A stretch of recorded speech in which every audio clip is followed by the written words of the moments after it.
नमस्कार, recipes bye Jayu मध्ये आपले स्वागत आहे। आज आपण करणार आहोत अगदी झटपट होणारी भेंडीची परतून केलेली भाजी।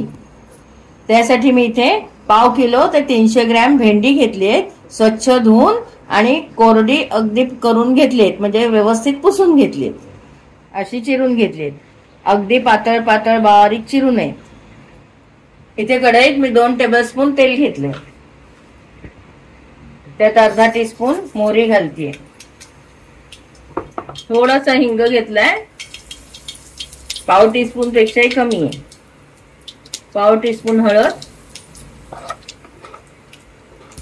आणि साधारण अर्धा टीस्पून तिखट।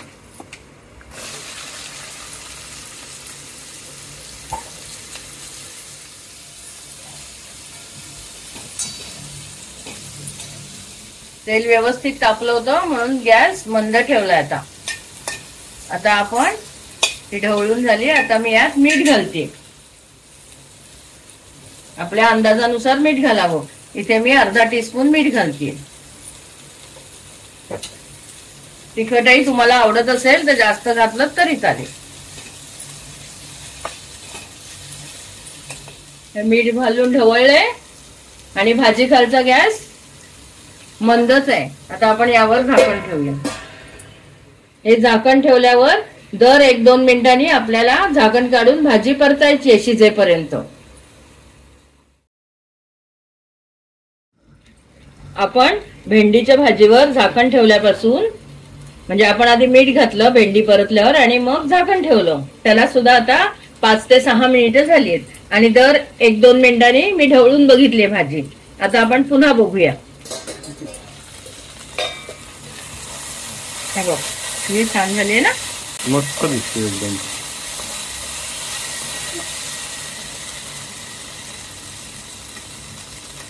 आता ही शिजली का बघते मी।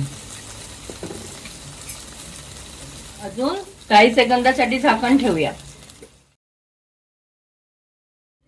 अजून साधारण मिनिटभर आपण ताट ठेवलंय, म्हणजे झाकण ठेवलंय। आता मी ते काढून बघूया आपण।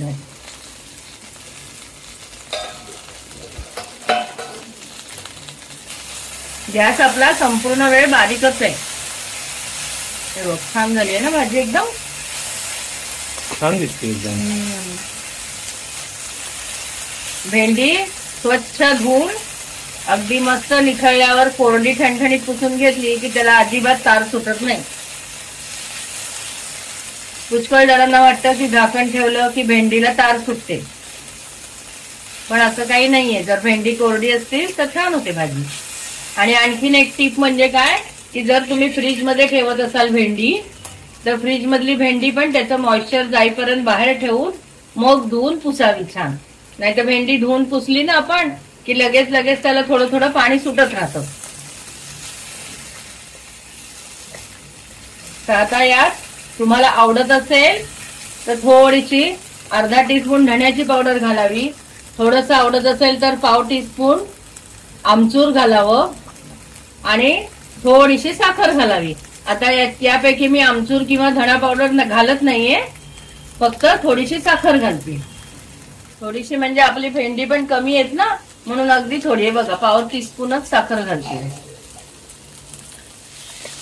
साखर मात्र भेंडी पूर्ण शिजून छान परतली आपण हीच घालावी, नाहीतर साखरेमुळे सतत खाली लागते भाजी। सगळी भाजी तयार झाल्यावर तुम्हाला यात कोथिंबीर घालायची असेल तर ती सुद्धा छानपैकी धुवून अगदी कोरडी करून मग घालावी। हे बघा, आपली भाजी छान तयार झाली, एकदम मोकळी झाली आहे ना, मस्त एकदम। आणि वास किती छान येतोय खमंग भेंडीचा। आता मी गॅस बंद करते, आपली भाजी तयार आहे। या पद्धतीने नक्की करून बघा, अभिप्राय कळवा आणि चॅनल सबस्क्राईब करायला विसरू नका।